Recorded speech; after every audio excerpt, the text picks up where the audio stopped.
On this episode of the podcast, I have with me Liliya Frye. She's a technology leader and a manager of quality assurance engineering. Get me to covering pretty much a podcast around continuous integration, continuous deployment, and actually continuous testing. Lily has a pretty deep background in these areas, and she has also faced her share of challenges in trying to get to the holy grail of a full CI/CD process. And I'm just thrilled to have her on to talk to us. Thanks, Liliya. Hi, Amir. I'm happy to be here.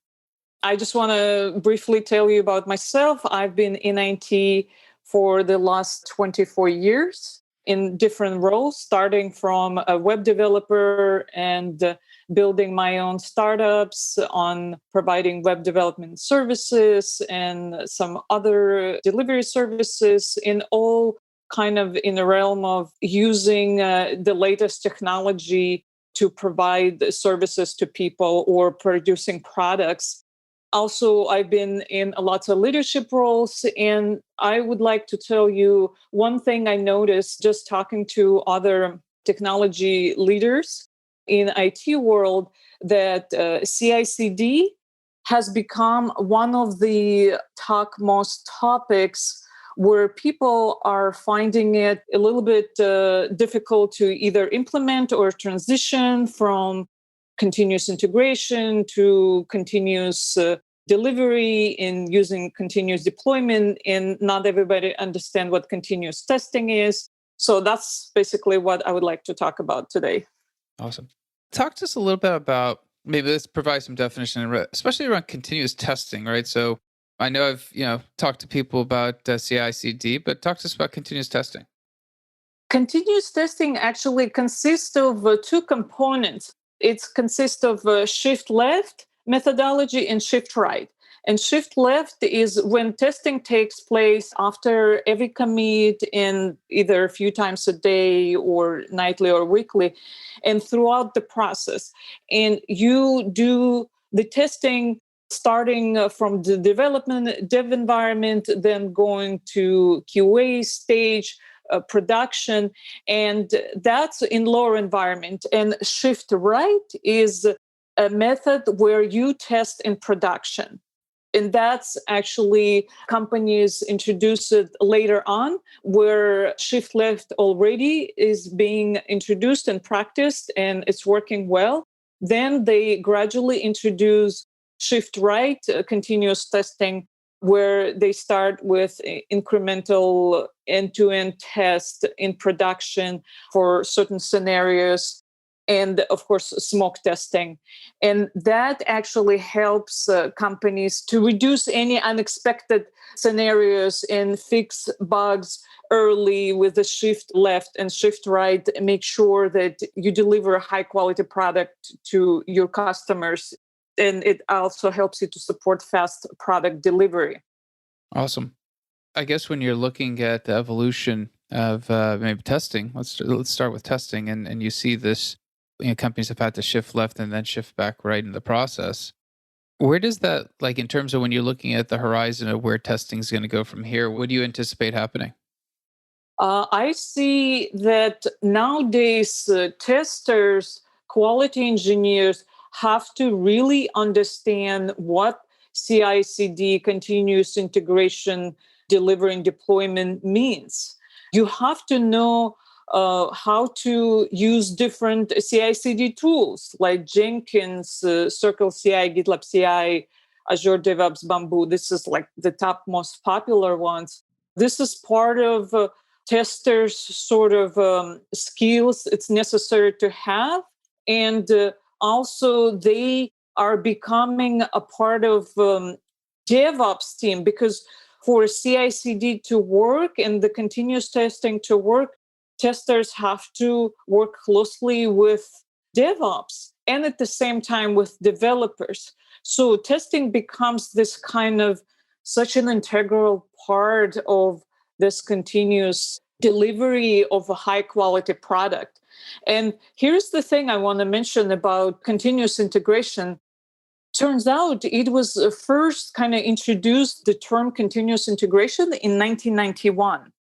However, our technology was not ready yet. I mean, developers started to practice this pushing code to the shared repository several times a day. However, it was not a continuous delivery yet. And the continuous delivery was introduced in 2010 by David Farley and Jess Humble. And right after that happened, 2010, that's when we received kind of the idea of building this CI/CD tools. That's when Jenkins was introduced in 2011, Circle CI 2011, GitLab CI in 2012, and TFS 2012, Bamboo 2012. And we were not be able to create this continuous delivery CI/CD without cloud computing. And because we already had AWS that was first released their first product, Amazon SQS and Amazon S3 in 2006, so that kind of helped us to invent such tools. If you think about it, it's like the evolution of the technology in how everything comes together. It's like a puzzle. And then with Docker, which helped us even more, that were invented in 2013, and then Kubernetes in 2014. So we're making the whole process of delivering products to the end user much faster. And with this continuous testing with a high quality, it's all evolving naturally. Sure.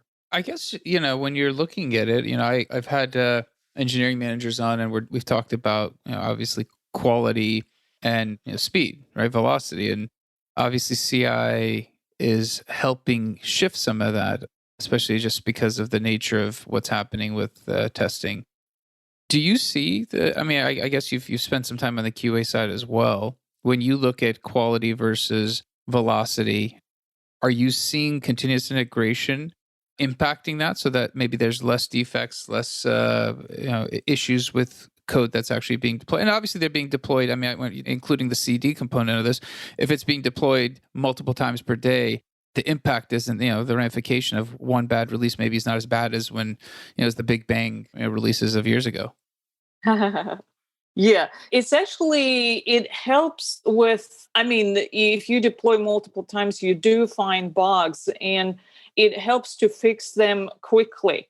And especially if you find them in lower environment, you don't want to deploy that code to the environment further in QA and stage, and of course not to production. And it helps to, I would say, to produce code that is higher quality, that is more reliable. So you detect bugs faster. And for that to work, it kind of sounds like, oh, that's so amazing, but it requires lots of resources and people working together and working efficiently for this one goal, delivering high quality product. Absolutely. Do you see, I guess, as an organization is trying to move down the maturity, path and getting to full CI/CD, what are some of the obstacles that companies see? I guess maybe, from your previous experience of helping, move companies that direction, what are some of the larger obstacles? The obstacles are actually implementing the continuous delivery where the deploy to production is automatic. It's not that easy to do, because what is necessary to implement is automation tests that are automatically triggered after code goes from one environment into another. And it takes time to build those scripts. And then it takes time to set up an environment where that particular automation is so close to code. For example, let's say your application is built in it's React, Angular, Node.js. And it's easier if the automation is written in JavaScript, let's say Jest framework, and it's close to code, and it's kind of triggers automatically after you deploy your code. And it's easier for developers to fix the code because they can see what this automation script discovered and they can fix it fast. However, for example, if you have for the same front end automation script in Java and found certain bugs, but when developers look at that automation script, it's hard for them to understand it. It's a different language. They used to JavaScript their front end, and it's not as efficient. I find it's better if your automation script kind of in the same language as the product was developed in. So in that case, you speak the same language with developers. And basically, another thing, what I found, the pitfalls, there is not enough resources in DevOps department. And what happens then, developers or quality engineers learn on their own how to use CI/CD, how to implement it. They're forced to understand how to build pipelines. I guess to talk about that, because I think that's an interesting challenge. I think most organizations never seem to have enough DevOps engineers on hand at any given time.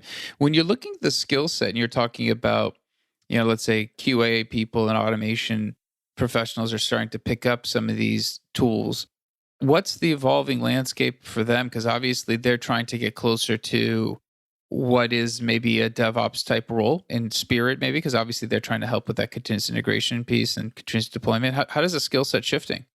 So the skill set requires the knowledge now of cloud computing and microservices, because if you wanted efficiency, you have to understand how to deploy your code in the cloud, AWS or GCP or Azure DevOps. And the requirements now becoming for DevOps engineer, understand software development, then understand testing, because DevOps engineer works closely with developers, with automation engineers, and with people in cloud computing, especially those who are assisting with setting up containers, like a containers orchestration in the cloud.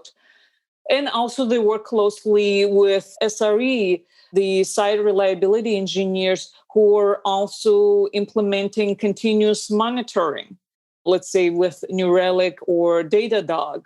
So it's such a huge skills array and expertise that is required for DevOps engineers nowadays. I feel like they're the gods or unicorns that should know it all. I think the challenge, especially once you start layering on the requirement to, understand more than just scripting in terms of software development, right? I mean, moving outside of someone who's comfortable with scripts, whatever scripting language you choose, and actually more into actual development, that becomes even a harder skill set. And I guess that's part of the evolution. I mean, that's where the role's going, it seems. Yes, that's right. And if any DevOps engineers are listening, they would agree. Not only they have to know also cloud computing, let's say, depends on the company. Some use AWS, some Google Cloud, some Azure or any other cloud. So they have to continuously accumulate knowledge, because even those cloud platforms, they improve their services and they add new things that allows simplification and faster deployment.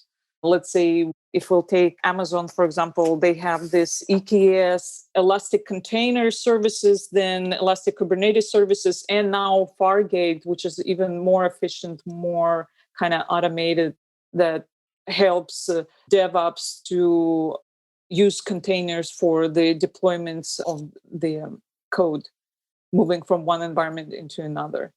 Yeah, absolutely. So I guess as you're kind of looking at it and you're looking at how testing has had to make that shift left initially and then obviously back right as you kind of mentioned at the top of the podcast, and you're looking at some of the challenges of skill shortages for DevOps people to help with of better deployment platform and testing. People are starting to have to pick up some of those skills. When you're seeing an organization when they're trying to make that decision to go to full deployment model, where do they start to focus on attacking that? I mean, it seems like there's multiple different gaps here, right? Like different areas where you're going to have a concern if you're making that move. Where do you start making the planning to say, okay, if we're moving to this, and obviously I think most companies are in the evolution process, some are there, some are not, but what are some of the steps to helping kind of push through and getting there? You start small with continuous integration, with developers pushing their code multiple times a day. And then you start slowly building unit tests, then the integration test, then the smoke test, API test, and then later UI and to end, and then regression test. But you kind of start incrementally and work closely with developers where developers are aware what type of automation you're building and make sure it benefits them. You don't want to build some automation script that produces false positive results. We want to make sure it finds bugs and it benefits developers and it helps them to create a better quality code. So you start with that, just with the continuous integration, and it ingrains this continuous testing in it. And then you slowly move into continuous delivery. And the definition of continuous deployment, which means it's like the entire method going from like a developer saving to the repository, building artifacts, saving, then doing the unit test and going from one environment into another. It's like deployment, it's the whole process. So I'd say just taking small steps, and also for the automation engineers, pushing their code to a pipeline, either Jenkins, Circus CI, or GitLab CI, and get familiar with how do you execute it from CI tool versus deploying their code from a local machine. Because what's the point of building your automation if you're going to execute it manually?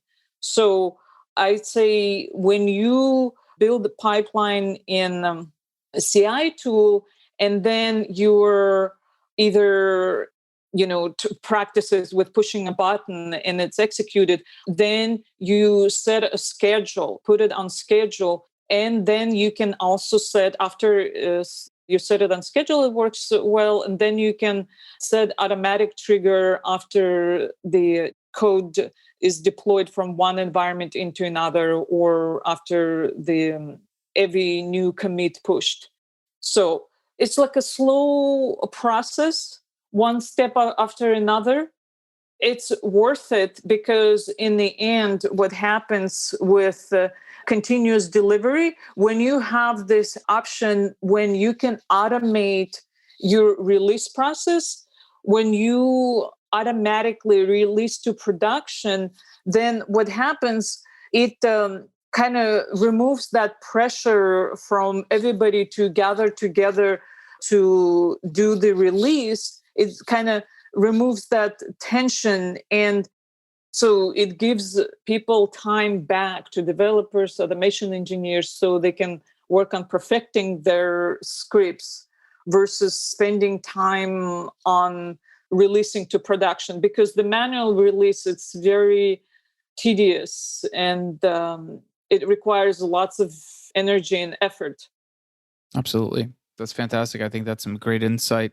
I guess in terms of what you're looking to do, hopefully in the next challenge of deploying a CD, as you've kind of described, is there anything that you've kind of seen in your past that you're like, well, now that I've done this at a few different organizations, this is what I learned. This is kind of maybe what I would do differently. Any lessons learned there? The lessons, I would say, I have learned what helped with CI/CD is implementation of monitoring tool. For example, New Relic, where we also added New Relic listeners to all automation scripts. And also we added all the scripts that when the code is deployed from one environment into another, you can monitor that in New Relic. And that's, I actually really liked. You could see right away what branch fell, what passed, and you can see all the test cases, what passed, what failed, and you can click on the code and kind of modify it and refactor it if needed. That's what the New Relic tools, I mean, for example, New Relic, or you can use Datadog. But the monitoring tools, what I would recommend, and I would do whatever if any other companies, to focus on implementing the continuous monitoring tool. It actually helped to uncover any hidden issues, and it kind of simplified the whole process. And you can see they have a history within a year. You can see how each deployment or each automation script or each server was performing in the past week or month. Awesome. I think some great advice, some great insights into how you kind of continuous integration, continuous deployment, continuous testing, and obviously the evolution's going to continue for most. And I mean, who knows what's coming up? But I mean, it sounds like you're super deep and interested into this area. If somebody has some follow up for you, because I'm sure like some people are still trying to figure a couple of these pieces out, are any social media that you're okay somebody reaching out to follow up with you? Yes, LinkedIn would be great. And I have a few articles posted on LinkedIn. If you go to my website, you probably will provide it with your podcast. You'll see in features, I have some articles that I posted. I invite people to read it, like it, and share it. And I would like to connect other people and continue the conversation. If somebody has any suggestion, ideas, I'm open to listen to it. Awesome. Yeah, we'll definitely link to those articles as well. It sounds like there's a lot of wealth of information to share. And again, thank you for being on the podcast. It was super awesome to have you talk about this subject area. That's going to be it for today's episode. And I always ask for two things. The podcast is just growing at a pretty good rate. I keep mentioning that because I'm kind of humbled that people reach out and mention they listen to it. So keep subscribing. I love the word of mouth, people letting me know that somebody told me to listen to it and they liked it. It puts a smile on my face. But also any feedback you have for us to improve the podcast, I'm all ears. Feelings don't get hurt. Please tell me. That's how we can improve the podcast. And any content or topics you want us to cover, let me know. Drop me a message on LinkedIn. We'll be back again tomorrow with another episode and hopefully provide you some value. Thank you.